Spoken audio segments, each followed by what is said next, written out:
Hi viewers, welcome back to Sahara TV.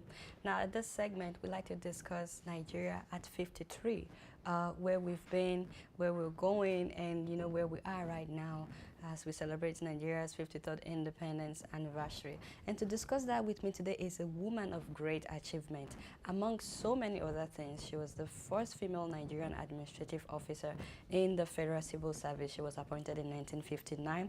She was also the first female representative of Nigeria at the United Nations. She's also the chairman of Lumina Foundation that organizes the Wole Soyinka Prize for Literature in Africa, that's known as the African Nobel Prize. And she was the director of Macmillan Publishers Nigeria Limited. She was also the director of EcoBank Nigeria PLC. She's also the chairman of a motherless babies home known as Caregivers House in Nigeria. And that's just among so many other things, okay? Please welcome with me the one and only Mrs. Francesca Yetunde Emmanuel. Welcome to Sahara TV. It's a pleasure being here. It's so nice having you. Okay, so first of all, I'm hearing rumors that you're 80, and I'm finding it hard to believe that. Are you really 80? Yes, I am. You're but 80? I am. But I'm surprised at how the time just flew. You look good, and trust me, we're still coming to talk about that. But so Nigeria is now 53, and you were actually there on the day of independence. Tell me, what was that like? And where we are right now, do you think that we're progressing? Well, I still remember very well, with pleasure and with elation, that night of 1st of October at the race course then in Lagos. And at the dot of 12 midnight, when the British flag started coming down and the Nigerian flag was being hoisted up for the first time, it was, it's difficult to explain that feeling, but it was a feeling of elation, a feeling of achievement, and of hope for better things to come. So you had hope for the new country. Of course. Is this what you hoped for, though, where we are right Well, now? coming from under the colonial administration, there was hope that as Nigerians, that we would achieve greater things. We'll do much more for our people, to improve their welfare, to ensure that government is fair and just, and that the country itself develops and becomes a pride of the world. That was the hope that we all had. I see. So are you impressed with where we are right now? Well, in some ways we have achieved a lot. Nigeria is not an easy country. It's a large country. We have so many ethnic groups.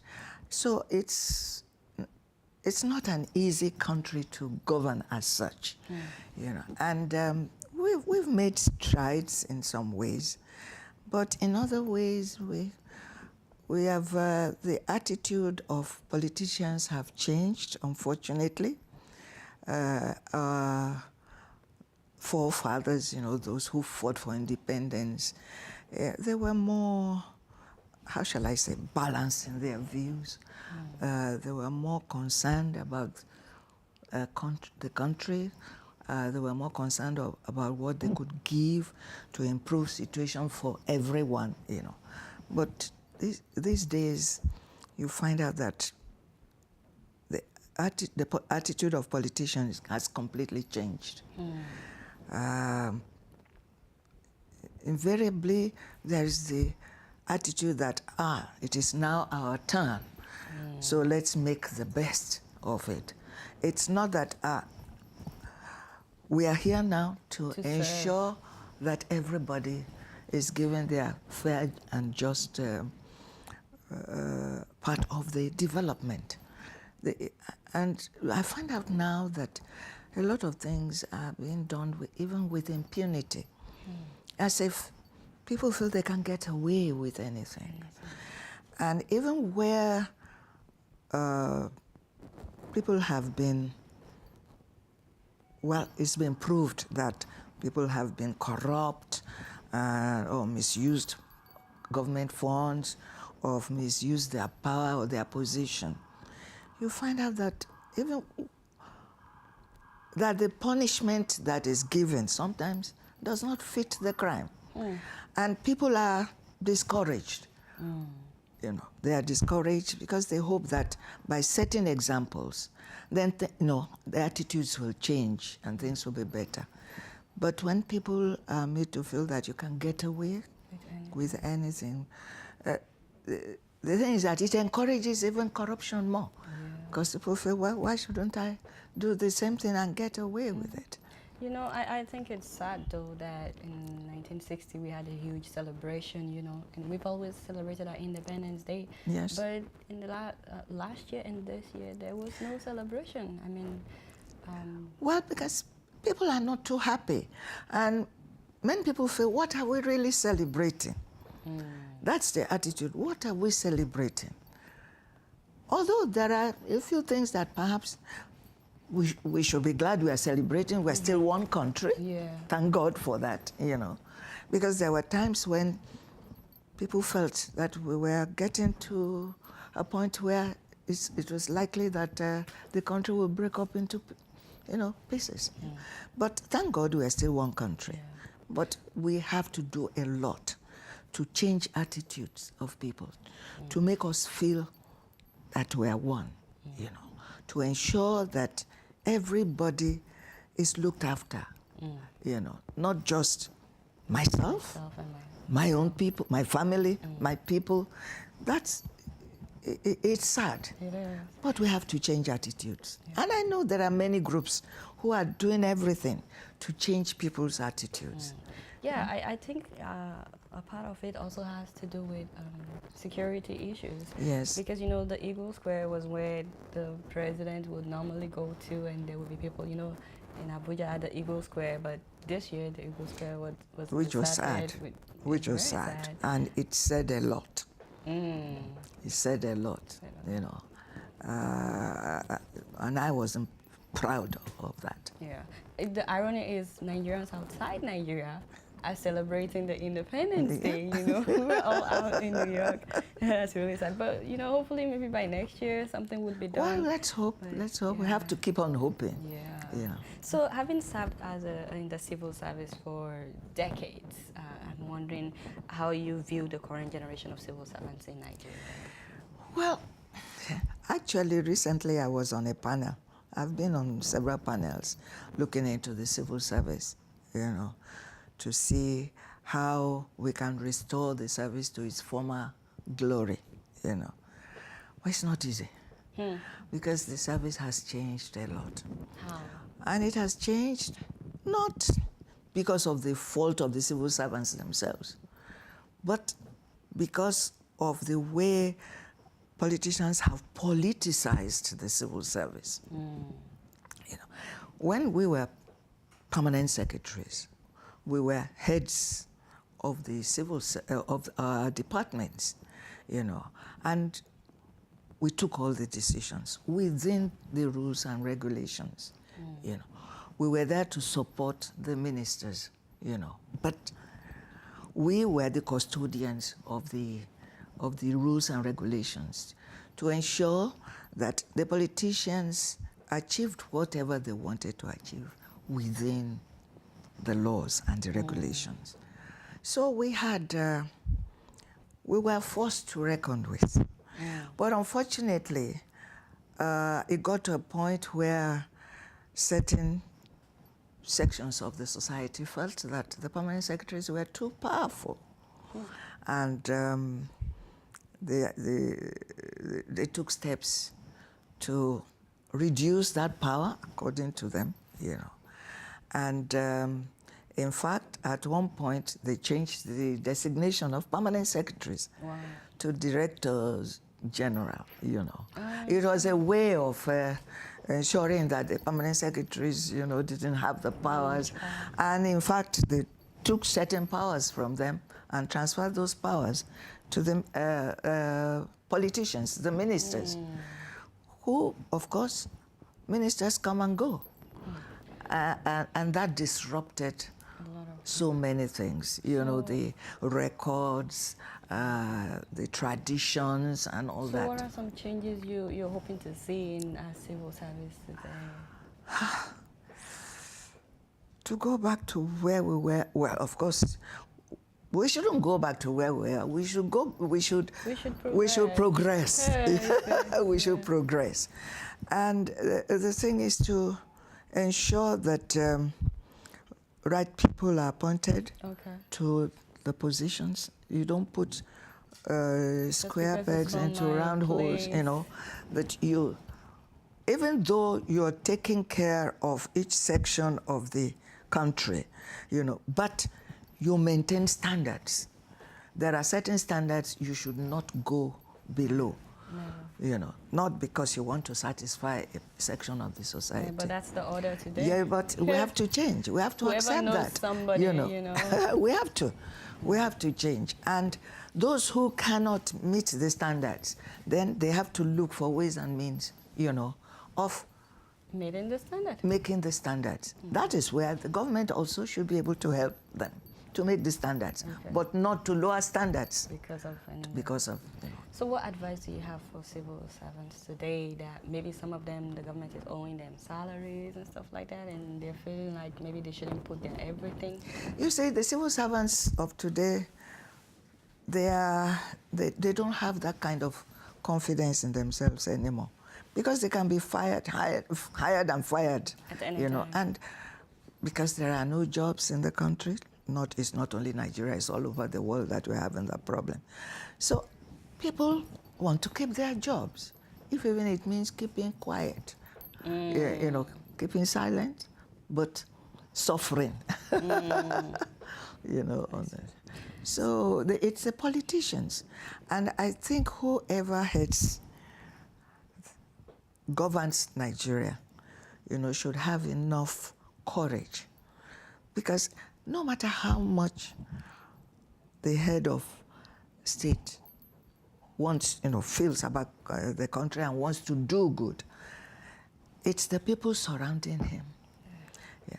Sometimes you have those who are around him who are only interested in their own agenda, you know. So he has to have the courage to do what he considers right. And the party system also, you know, there has to be something done about the party system, not just to give the boys the jobs because they helped in the campaign or not, you know. But it's not winner takes all, you know. You should be able to accommodate other people, but keep standards. Keep standards. Keep standards. That's the key. Put qualified people in jobs that they qualify. And when you do that, you're bound to have, the performance is bound to be high, and you're bound to have good results. And there are so many qualified people that have been overlooked exactly because they want the person that they know or something. Yes, yes. So, but let's talk about something different. You've always been involved in youth empowerment programs, and I'm wondering your view about the fact that for the past 3 months now, Nigerian students have been out of school. What do you think about that? Well, they have been out of school. Why have they been out of school? Because the lecturers, you know, are not satisfied with the conditions under which they are working. Not only salaries, you know, but the equipment they need, what they need to be able to perform. Yeah. That is what they're fighting for. And unless they get that, you know, can you imagine, you know you have a lot to give, but you are prevented from giving what you have worked hard for, and what will give you fulfillment in life. You cannot do it because the structures are not there. It's very frustrating. It is.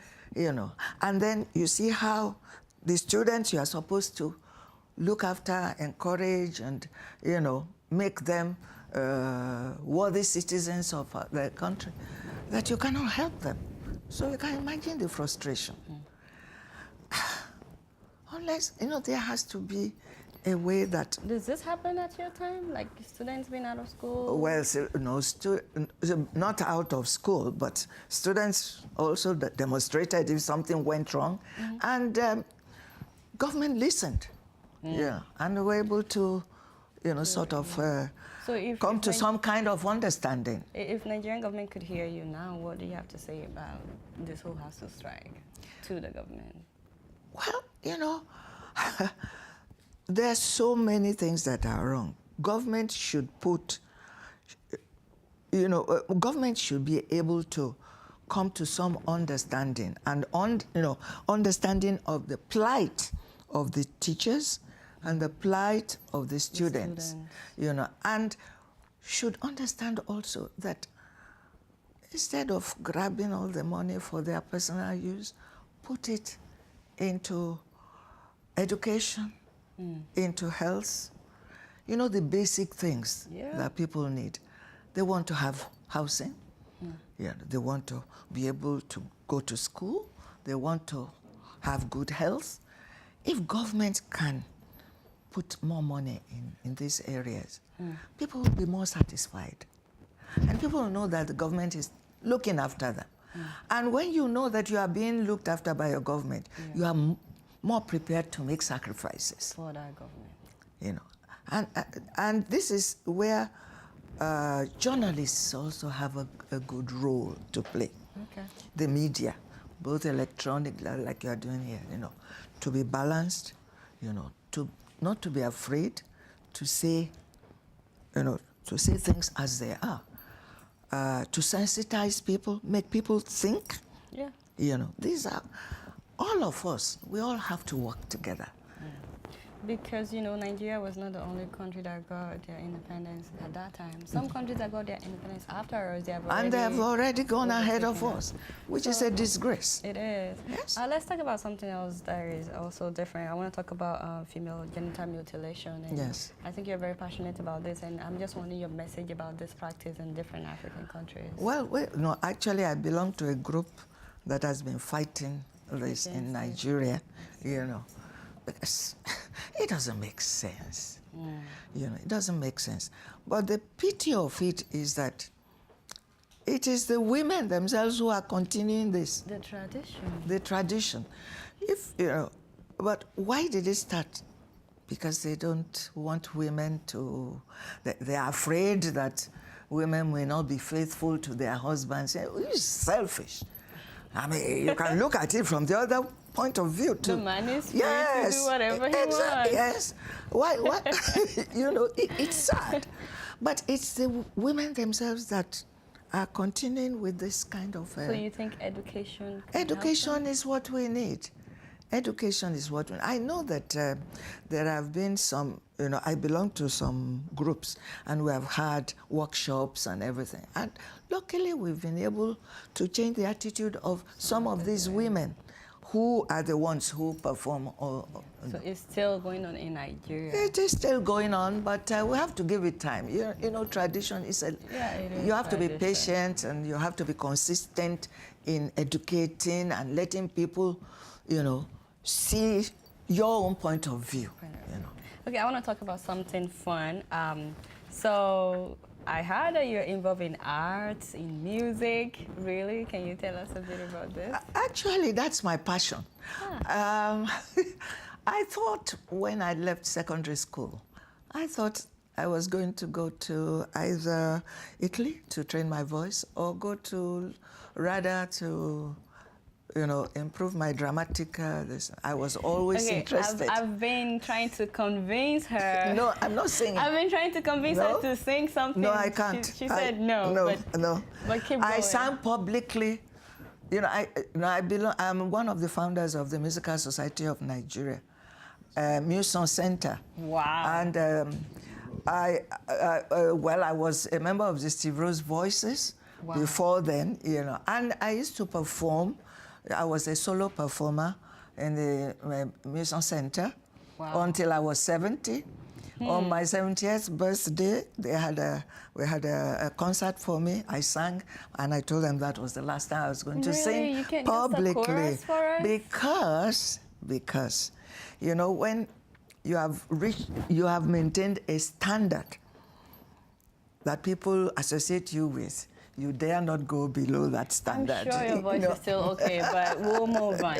So you're also into acting and poetry? Yes, Wale Soyinka and I used to act. We were in Ibadan University. Oh yeah, you went to the same school. We were in Ibadan University. Wait, you used to act with Wale Soyinka, yes. Wow. And then when we both qualified and came back to Nigeria, he started the 1960 masks. That was in 1960.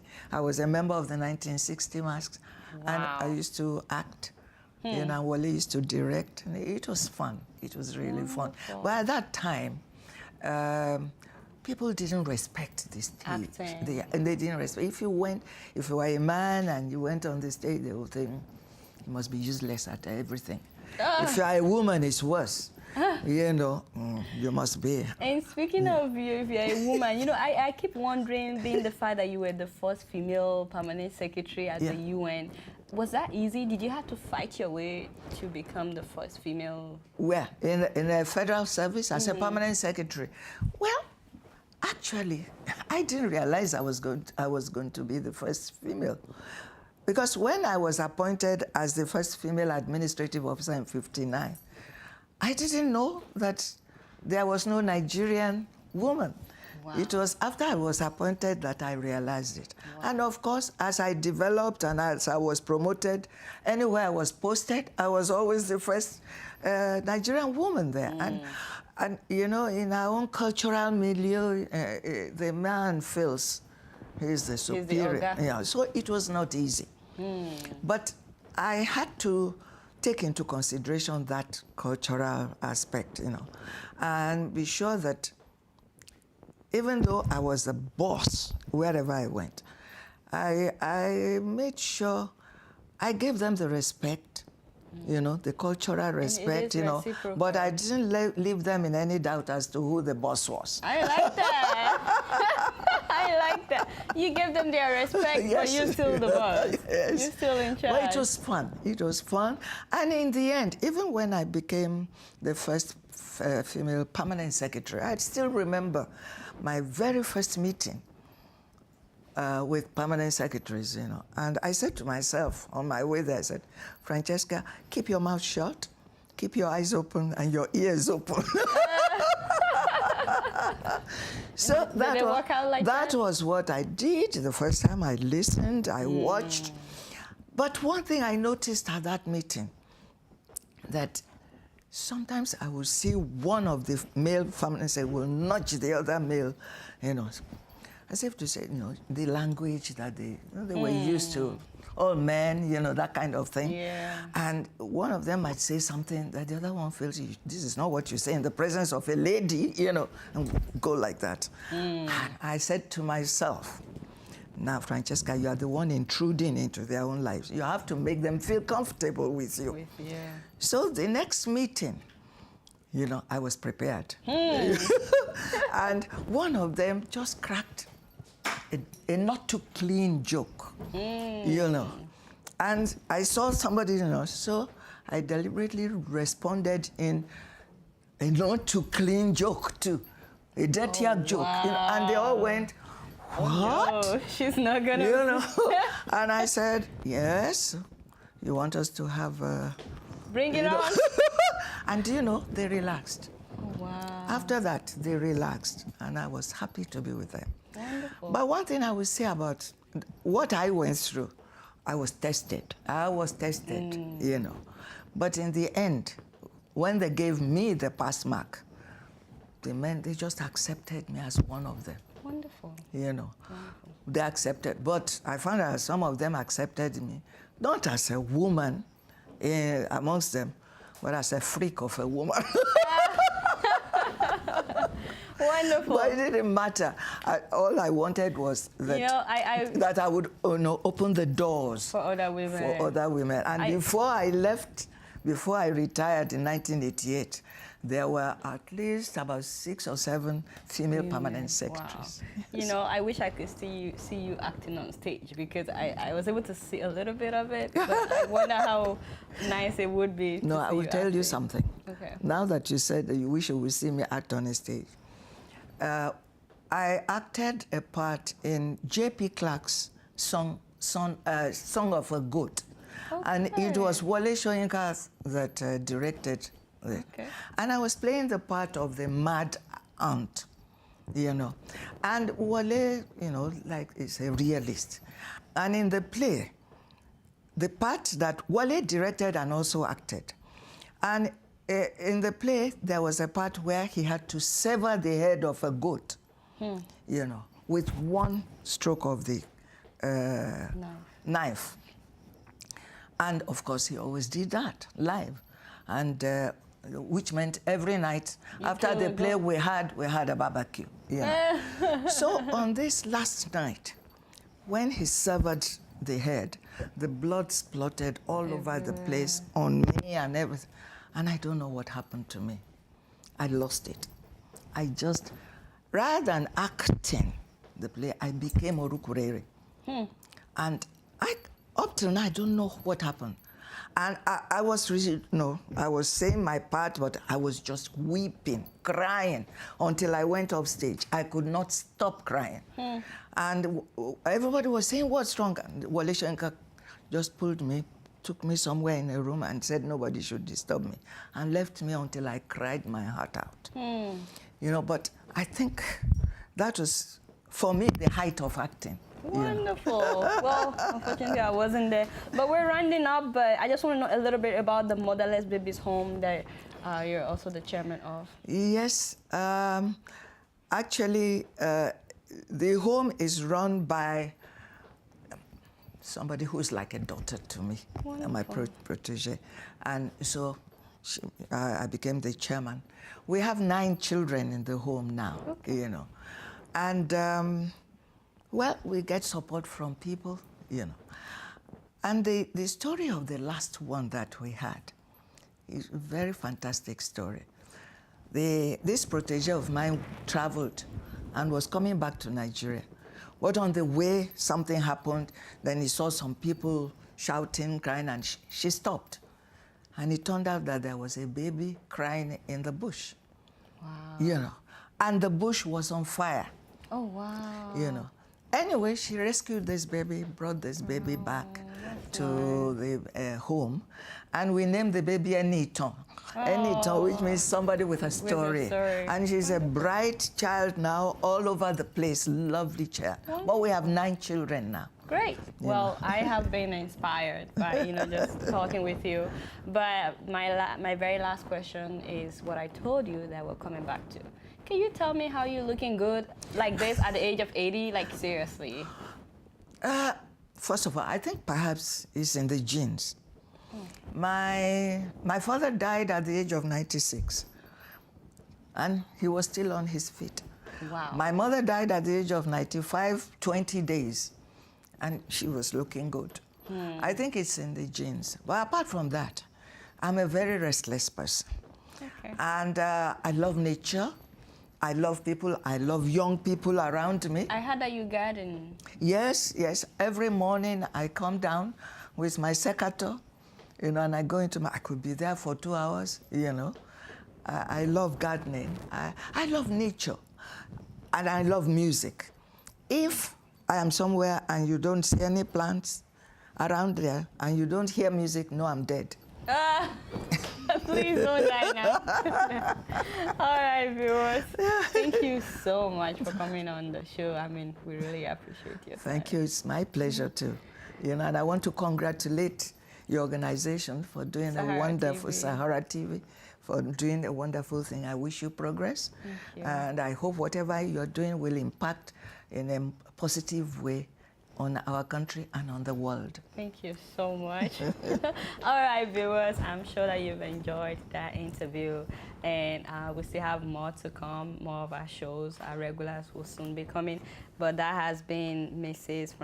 Francesca Emmanuel. I'm sure that you've enjoyed her. Stay tuned. We'll be right back.